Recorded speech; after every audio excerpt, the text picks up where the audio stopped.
যদি দু জায়ে ঝগড়া হয়, আমি বলে যাচ্ছি মায়ের দিকে, দুটো জায়ে ঝগড়া হয়েছে, হতেই পারে হিংসেলে থাকতে গেলে, একটা ঘরে থাকতে গেলে, কিন্তু এই আসরটা বাচ্চার উপরে ফেলবেন না যে তোর চাচির কাছে খাবি না, চাচির সাথে কথা বলবি না। জানবেন সেই মেয়েটা হচ্ছে সব থেকে নোংরা মেয়ে, যে বাচ্চাদের উপরে আসর ফেলে।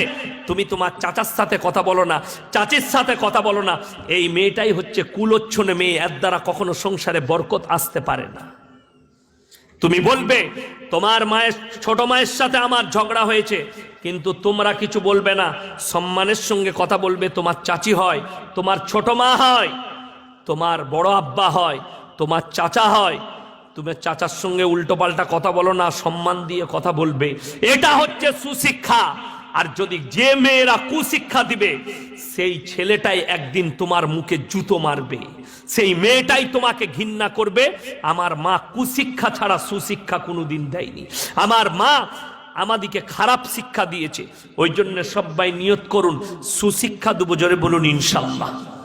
আমাদের সমাজের লোক মনে করে কোরআনে আছে তোমরা একের অধিক বিবাহ করতে পাবে, সূরা নিসাই। ছেলেরা শুনে নাও, তোমাদের যদি একটা বিবি হয়, যদি তোমার মন না ভরে, একের অধিক তোমরা দ্বিতীয়, তৃতীয়, চতুর্থ পর্যন্ত বিয়ে করতে পাবে।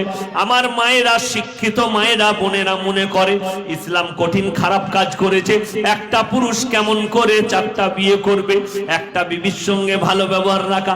এখানে অনেক মায়েরা মনে করে, শুনে নাও, যদি তোমরা বন্দা হও, যদি কোনো বিবির বাচ্চা না হয়, বিবি যদি বলে তুমি আর একটা বিয়ে করে নাও, তোমার বংশ পরিচয় বেঁচে থাকবে, জোরে বলুন সুবহানাল্লাহ।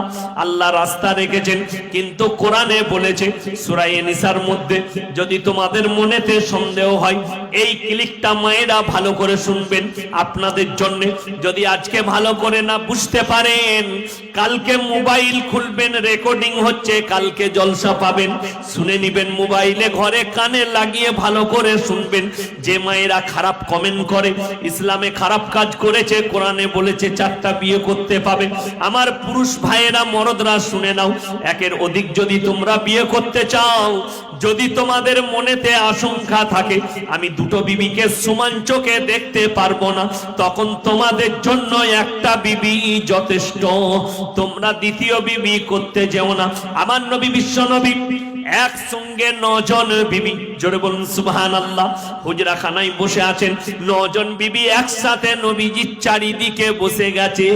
একজন বিবি বললেন, ইয়া রাসূলুল্লাহ, ইয়া হাবিবাল্লাহ, ওগো আমার স্বামী, আমার মনেতে একটা প্রশ্ন জেগেছে, বলো তোমার মনে কি প্রশ্ন? ইয়া রাসূলুল্লাহ, আমাদের 9 জন বিবির মধ্যে আপনি কাকে বেশি ভালোবাসেন? প্রশ্নটা সহজ তো নাকি? পাহাড়ের মতো কঠিন। নবীজির মাথায় পাহাড়ের মতো প্রশ্ন চাপালেন একজন বিবি। নবীজি কিন্তু আল্লাহ হিকমত দিয়েছিলেন, মুচকি হেসে বললে, হে আমার বিবিরা, কালকে ফজরের পরে উত্তর দেবো, জোরে বলুন সুবহানাল্লাহ। বিবিরা চলে গেলেন। আমার নবী, বিশ্ব নবী, রাতের অন্ধকারে এশার নামাজ পড়ে তাহাজ্জুদের আগে আমার নবী, বিশ্ব নবী প্রথমেই প্রবেশ করলেন মা এশার ঘরে। বললে হাতটা পাতো, তার হাতে 2টো খেজুর দিয়েছেন, কপালে চুম্বন খেলেন, আর বললেন, আয়েশা, আমি তোমাকে খুব ভালোবাসি। আবার চলে গেলেন দ্বিতীয় বিবির কামরায়, তারও হাতে 2টো খেজুর, কপালে একটা চুম্বন, বললে তোমাকে খুব ভালোবাসি। এইভাবে 9 জন বিবির কামরায় গেছেন, সকলের হাতে 2টো করে খেজুর আর কপালে চুম্বন দিয়ে বলেছে, আমি তোমাকে খুব ভালোবাসি। ফজরের নামাজের পরে আমার নবী, বিশ্ব নবী হুজরাখানায় বসে আছেন, আর সঙ্গে সঙ্গে বিবিরা হাজির। একজন বিবি বললেন, ইয়া রাসূলুল্লাহ, এর পরে বলুন, আপনি বলেছিলেন ফজরের পরে বলবো। আমার নবী, বিশ্ব নবী বললেন, হে আমার বিবিরা, শুনে নাও, রাতের অন্ধকারে যার হাতে আমি 2টো খেজুর দিয়েছি, কপালে চুম্বন করেছি, তাকে আমি সব থেকে বেশি ভালোবাসি। সব বিবি মনে মনে খুশি, সবাই মনে মনে ভাবছে আমাকে ভালোবাসে। সাপু মরে গেল, লাঠিও ভাগলো না, বলুন সুবহানাল্লাহ। আর আমাদের দেশের লোক, আমরা নিজেদিকে মুসলমান বলি, 2টো বিবি রেখেছি। একটা বিবির শাড়ি হচ্ছে 1000 টাকা দামি, আর একটা বিবির 500 টাকা। তুমি যদি ফাঁস কাতারে নামাজ পড়ো, তারপরও মার খাবে কবরে। 2 রকম করার কারণে আমার মায়েরা ইসলাম এত সুন্দর এত ভালো, কখনো কোনো নারীকে বঞ্চিত করেনি। আজকে মানুষ আমার আল্লাহ ভবিষ্যৎ জানেন, ভবিষ্যৎ কাল অতীত আমার আল্লাহ জানেন, জানেন না? জানেন না? আমার আল্লাহ এটাও জানেন কিয়ামত পর্যন্ত পৃথিবীর মানুষ কত দূর এগুবে, কিয়ামত পর্যন্ত মানুষ কি কি করবে, কত দূরে গিয়ে যাবে, বিজ্ঞান কতটা প্রযুক্তিতে এগুবে, সব আমার আল্লাহ জানেন। তাই আমার আল্লাহ আগে থেকে কোরআনে বর্ণনা করেছেন। জোরে বলুন সুবহানাল্লাহ। আপনার চোখেতে পানি আসা দরকার।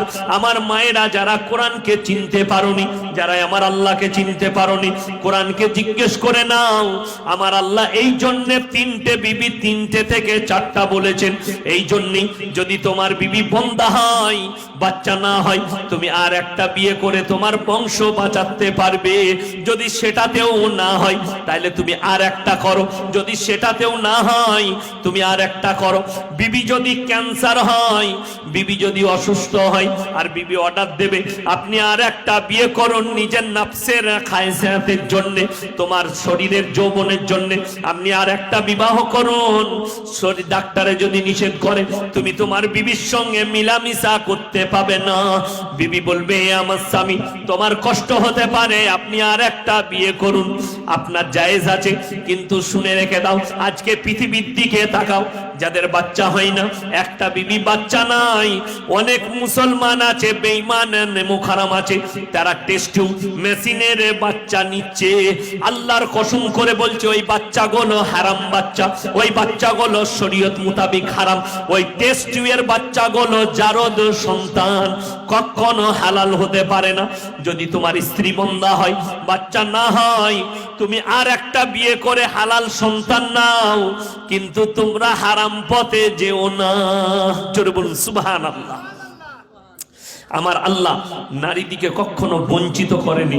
ওই জন্য পুরুষ দিকে বলেছে তোমরা তোমাদের বিবির সঙ্গে ভালো ব্যবহার করবে, স্ত্রীর সঙ্গে খারাপ ব্যবহার করো না। 5 ওয়াক্তের নামাজ পড়ে বিবির উপরে অত্যাচার করে, ভেতরে ভেতরে লোক আছে না নাই? 5 ওয়াক্তের নামাজ পড়ে বিবির সঙ্গে রাতের অন্ধকারে অত্যাচার করে, তার বিবি জানে। অনেক ছেলে আছে মদ পান করে আসে, অনেক ছেলে আছে গাঁজা খেয়ে আসে স্ত্রীর কাছে, আসে না নাই? আসে। তুমি তোমার স্ত্রীর বুকটা ফেড়ে দেখো, খালি স্বামী বলে বরদাস্ত করে মেনে নেয় আর মুখ বুজে শুয়ে থাকে। আহা, মা আমার বিয়ে দিয়েছে আমার স্বামীর সাথে, স্বামী মাতাল। যারা মদ খেয়ে স্ত্রীর উপরে অত্যাচার করো, আমি তাদেরকে বিনীত অনুরোধ করে যাব, স্ত্রীর উপরে অত্যাচার করবেন না। কিয়ামতের দিনে পেরুতে পারবেন না। গোটা পৃথিবীর পীর ফকির মলবি যদি এক কাছে হয়ে দোয়া করে, তাও পেরুবার রাস্তা খুঁজে পাবেন না। যদি তোমরা নিজেদের স্ত্রীর সঙ্গে খারাপ ব্যবহার করো, আর স্ত্রী বলে দিই তোমরা স্বামীর সঙ্গে স্বামীর বেশি বেশি করে খিদমত করো, স্বামীর সঙ্গে ভালো ব্যবহার করো। আমার মায়েরা নিজেদিকে পর্দা পুশিদায় নিয়ে এসো, আপনার স্ত্রীকে পর্দায় নিয়ে আসুন, আনবেন। জোরে বলুন ইনশাআল্লাহুল আজিজ। আল্লাহ আমাদিকে পুরুষ দিকে এই পৃথিবীর বুকে সব থেকে বড় নিয়ামত কি দিয়েছেন? সব থেকে বড় নিয়ামত কি? বিবি। জোরে বলুন সুবহানাল্লাহ। এই আওয়াজটা এরকম হচ্ছে কেন? সব থেকে বড় বিবি দিয়েছেন। বিবির থেকে বড় নিয়ামত আর কিছু এই পৃথিবীতে আছে? তাড়াতাড়ি বলুন, আছে? নাই। বিবি হচ্ছে সব থেকে বড় আল্লাহ দিয়া নিয়ামত।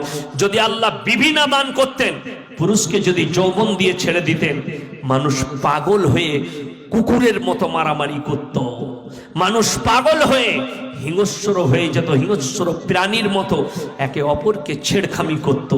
আমার ভাইয়েরা, ওই জন্য স্ত্রী অর্থাঙ্গিনী বিবি, তার সঙ্গে ভালো ব্যবহার করুন।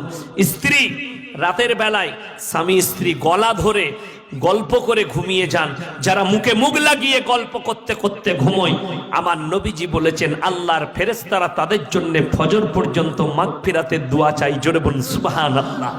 যারা নিজেদের স্ত্রীর সঙ্গে ঝগড়া করে ঘুমোয়, স্বামী স্ত্রী আলাদা বিচন করে ঘুমোয়, স্বামী স্ত্রী মুখ ফিরিয়ে ঘুমোয়, সারা রাত্রি আল্লাহর ফেরেশতারা তাদের জন্য লানত বর্ষিত করতে থাকে ফজর পর্যন্ত। আমার মায়েরা, একটা হাঁড়িতে একটা চুলোতে একটা হেন্সেলে অনেকগুলো হাঁড়ি থাকলে ঠোকাঠুকি লাগে না? লাগে না? যখন আওয়াজ হবে সেই হাঁড়িগুলো সাইড করে দিলে আর আওয়াজ হবে? কথা বলুন। ভালো করে রাখতে হবে, আওয়াজ হবে না। ওই জন্যে তোমরা যারা থাকো, কোথায় থাকো, এক সংসারে থাকো, কখনো স্বামী স্ত্রীতে কথা কাটাকাটি হবে, স্বামী তুমি স্ত্রীকে জড়িয়ে ধরে বলো রাগ করছো কেন, রাতের অন্ধকারে সব ভুলে যাবে। স্ত্রী তুমি স্বামীর বুকে জড়িয়ে স্বামীকে বলো আমার উপরে রাগ করবেন না, সব মিটে যাবে। আমার মায়েরা, কিচ্ছু আর থাকবে না আপনাদের মধ্যে, সবকিছু ডিভেট চলে যাবে, মহাব্বত বেড়ে যাবে। আমার ভাই, খানা খান, একটা দস্তারখানে বসে বিবির সঙ্গে খানা খান, একটা দস্তারখানে পরিবারের সঙ্গে খানা খান। শুধু এটাই নয়, বরকতও হবে আর মিল মহাব্বত বাড়বে। ঘরে বাজার থেকে এসে বউ আমাকে ভাত দে তো, আমরা একা খেয়ে নিলে, বউ খেলো না, খোঁজই নিল না। আহা, তুমি ভাত খসাও, আমিও খসাই, একসাথে বসে খাই। আমি মাদ্রাসা থেকে যখন বাড়িতে যাই, ক্লাস করে বাড়িতে গেলাম, গোসল করে আমি আমার বিবিকে বলি তুমিও বসো, আমার বিটি দিকে নিয়ে সবাই একসাথে বসে খানা খাই। বাড়িতে খেলে রোজার মাসে আমরা 4 ভাই আব্বাজান সব একসাথে বসে ইফতারি করি, ভালো লাগে। আমার আব্বাজান আমাদের সব বাড়ির ছেলে পিলেকে নিয়ে ইফতারি করে, আমার মা বৌমাদিকে নিয়ে বসে ইফতারি করে। ওটা দেখি আর জানটা ভরে যায়।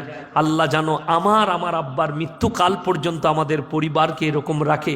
প্রত্যেকটা পরিবারকে আল্লাহ এরকম মহাব্বত দান করুক, মিল দান করুক। আমাদের 4 ভাইকে দেখে কেউ ভাই বলে না, সবাই বন্ধু মনে করবে। আমাদের 4 ভাই এত মজাক চলে, এত কথা চলে, ইয়ার কি চলে। 4 ভাইকে দেখে আমাদেরকে ভাই বলে না, সবাই বন্ধু মনে করে। আমার থেকে 9 বছরের ছোট আমার ছোট ভাই, তাকেও দেখে আপনাদের বন্ধু মনে হবে। আমরা এক জায়গায় খাই, একসাথে কথা বলি, একসাথে আলোচনা করি, যা কিছু হয় মিল মোহাব্বত। আমার ছোট বিটি আমার ছোট ভাইয়ের স্ত্রীর কাছে বেশি থাকে। আমি একদিন বলছি তোকে এরকম করে কে সাজিয়ে দিলে, বললে যে ছোট মা সাজাইছে। কি বুঝলেন, মনটা ভরে যায়। ছোট মা ভালোবাসে, বড় মা খাওয়াইছে, ফুপুজি খাইয়েছে। বাড়িতে মিল মোহাব্বত নিয়ে আসুন, বাচ্চাকে শিক্ষা দিবেন।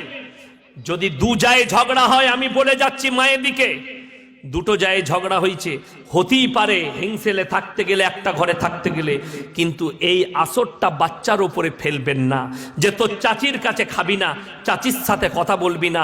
জানবেন সেই মেয়েটা হচ্ছে সব থেকে নোংরা মেয়ে, যে বাচ্চাদের উপরে আসর ফেলে। তুমি তোমার চাচার সাথে কথা বলো না, চাচির সাথে কথা বলো না, এই মেয়েটাই হচ্ছে কুলচ্ছনে মেয়ে, এর দ্বারা কখনো সংসারে বরকত আসতে পারে না। তুমি বলবে তোমার মায়ের ছোট মায়ের সাথে আমার ঝগড়া হয়েছে, কিন্তু তোমরা কিছু বলবে না, সম্মানের সঙ্গে কথা বলবে। তোমার চাচি হয়, তোমার ছোট মা হয়, তোমার বড় আব্বা হয়, তোমার চাচা হয়, তুমি চাচার সঙ্গে উল্টো পাল্টা কথা বলো না, সম্মান দিয়ে কথা বলবে। এটা হচ্ছে সুশিক্ষা। আর যদি যে মেয়েরা কুশিক্ষা দিবে, সেই ছেলেটাই একদিন তোমার মুখে জুতো মারবে, সেই মেয়েটাই তোমাকে ঘৃণা করবে। আমার মা কুশিক্ষা ছাড়া সুশিক্ষা কোনোদিন দেয়নি। আমার মা আমাদিকে খারাপ শিক্ষা দিয়েছে। ওই জন্য সবাই নিয়ত করুন সুশিক্ষা দেবো, জোরে বলুন ইনশাআল্লাহ।